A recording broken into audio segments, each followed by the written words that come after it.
பரலோக ராஜ்யத்தின் விரிவாக்க ஊழியத்திற்கு நம்மை ஆயத்தப்படுத்துகிற இயேசு கிறிஸ்துவின் இனிய நாமத்தில் வாழ்த்துக்கள். மத்தேயு 13ஆம் அதிகாரம் 3ஆம் வசனத்திலிருந்து 9ஆம் வசனம் வரையிலும் ஒரு விதைக்கிறவனுடைய ஓமையை இயேசு சொல்லிக் கொடுக்கிறார். விதைக்கிறவன் ஒருவன், அவன் எழுந்து புறப்பட்டு விதையை விதைக்கும்படியாய் கடந்து செல்கிறான். அவன் விதைக்கும் பொழுது சில விதை வழி அருகே விழுந்தது, சில விதை கற்பாறைகள் நிறைந்த இடத்திலே விழுந்தது, சில விதைகள் முள்ளுகள் உள்ள இடங்களிலே விழுந்தது, சில விதைகள் நல்ல நிலத்திலே விழுந்தது.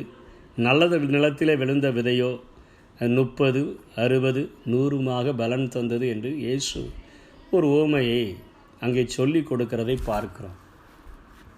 இதிலிருந்து நாம் கற்றுக்கொள்ள வேண்டிய காரியம் என்னவென்று சொன்னால், விதைக்க நினைக்கிறவன் அவன் எழுந்து கட்டாயம் அவன் புறப்பட்டு ஆக வேண்டும். அவன் எழுந்து புறப்படுகிற வரையிலும் ஒன்றும் நடக்கப் போவதில்லை. அப்படி விதைக்கிறவன் நல்ல நிலத்தை மாத்திரம் பார்த்து விதைத்தான் என்று சொல்லி இங்கே எழுதப்படவில்லை. நான் சொன்னால் இந்த ஆத்துமா மனம் திரும்புமா, இவன் ஏற்றுக்கொள்ளுவானா என்று சொல்லி ஒவ்வொருவரையும் சோதித்து பார்த்து யாரும் சுவிசேஷம் சொல்வதில்லை. கற்பாறை போன்ற இருதயத்தை உடையவர்களாக இருக்கலாம், முள்ளுகளை போன்ற இருதயத்தை உடையவர்களாக இருக்கலாம், வழியருகே இருக்கிறதை போல சந்தோஷமாக கேட்டுட்டு ஆகாயத்து பறவையெல்லாம் தூக்கிட்டு போகிறதற்கு விடப்பட்ட இருதயத்தை போல இருக்கலாம். கேட்டு 30, 60, 100 பலன் தருகிற இருதயத்தை போல இருக்கலாம். ஆனால் விதைக்க வேண்டியது நம்முடைய கடமை, புறப்பட வேண்டியது நம்முடைய கடமையாக இருப்பது போலவே எல்லா இடங்களிலும் விதைப்பது நம்முடைய கடமையாக இருக்கிறது. பிரசங்கி 11ஆம் அதிகாரம் 1ஆம் வசனத்திலே சொல்லுகிறது, உன் ஆகாரத்தை தண்ணீர்கள் மேல் போடு, அநேக நாட்களுக்கு பின்பு அதன் பலனை காண்பாய். 7 பேருக்கும் 8 பேருக்கும் பங்கிட்டு கொடு, பூமியின் மேல் என்ன ஆபத்து நேரிடுமோ உனக்கு தெரியாது என்று எழுதப்படுகிறது. தொடர்ந்து வாசித்தோம் என்று சொன்னால் 5:6 அதே 11ஆம் அதிகாரம் 5ஆம் வசனம் 6ஆம் வசனம் இப்படியாய் சொல்லுகிறது, ஆவியின் வழி இன்னதென்றும் கர்ப்பவதியின் வயிற்றில் எலும்புகள் உருவாகும் விதம் என்னதென்றும் நீ அறியாது இருக்கிறது போலவே எல்லாவற்றையும் செய்கிற தேவனுடைய செயல்களையும் நீ அறியாய்.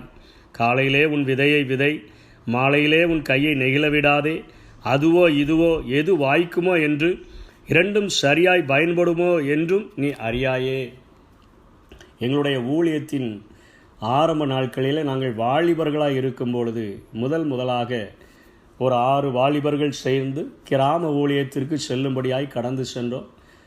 எங்களுடைய கரங்களினால் அற்புத அடையாளங்கள் நடக்கவில்லை. ஏதோ குடும்பங்களுக்கு ஒரு சிலர்களுக்கு நாங்கள் ஜெபிக்கும் பொழுது நாங்கள் சொல்லுகிற வார்த்தைகளின் நிமித்தமாய் அவர்கள் விடுதலை பெற்றதை உணர்ந்திருக்கிறோம். அவர்கள் சாட்சி சொல்லி இருக்கிறார்கள். அவ்வளவுதான் எங்கள் அனுபவமாக இருந்த போதிலும் நாங்கள் கிராமங்களுக்கு எப்படியாகிலும் புறப்பட்டு சென்று, ஏனென்று சொன்னால் ஊழியம் 4 வகையான வட்டங்களை உடையதாக இருக்கிறது.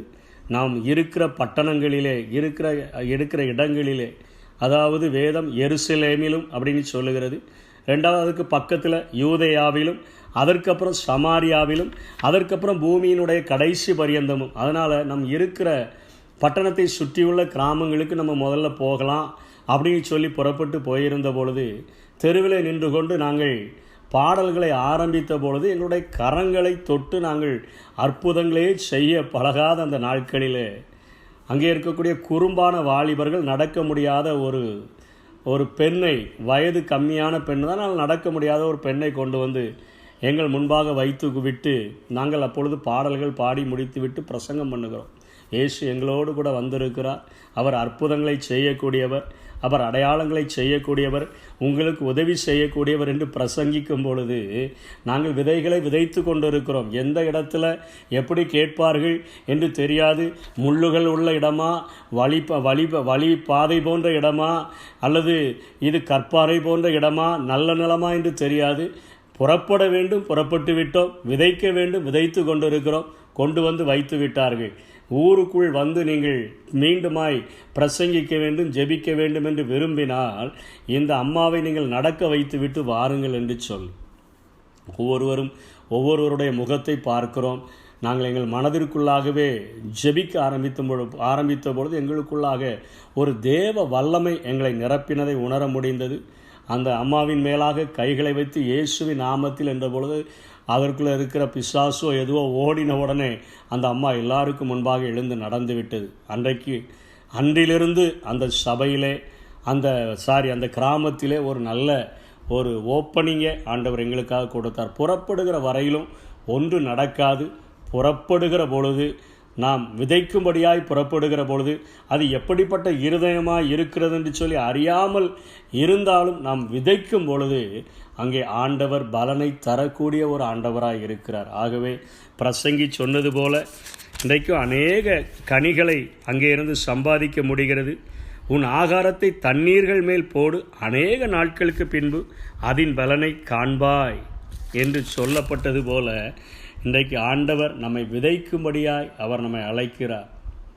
பவுல் அழகாக சொல்லுகிறார், நான் நட்டேன், அப்போலோ நீர் பாய்ச்சினார், தேவனே விளையை செய்கிறார். நாம் விதைக்க வேண்டிய கடமை, புறப்பட வேண்டிய கடமை, விளையை செய்கிறவர் தேவன் மாத்திரமே. ஆகவே பரலோக ராஜ்யத்தின் விரிவுக்கு ஆயத்தப்படுத்துகிற அவருடைய கரங்களிலே நம்மை கொடுத்து விட்டு நாம் புறப்படும் பொழுது, விதைக்கும் பொழுது அதற்கேற்ற பலனை ஆண்டவரே விளையச் செய்கிறவராக இருக்கிறார். அப்படிப்பட்ட கிருபைகளை ஆண்டவர் நமக்கு தருவாராக. ஆமென். திட்டங்கள் தருபவரும் நீர்தானையா, செயல்படுத்தி மகிழ்பவரும் நீர்தானையா. திட்டங்கள் தருபவரும் நீர்தானையா, செயல்படுத்தி மகிழ்பவரும் நீர்தானையா.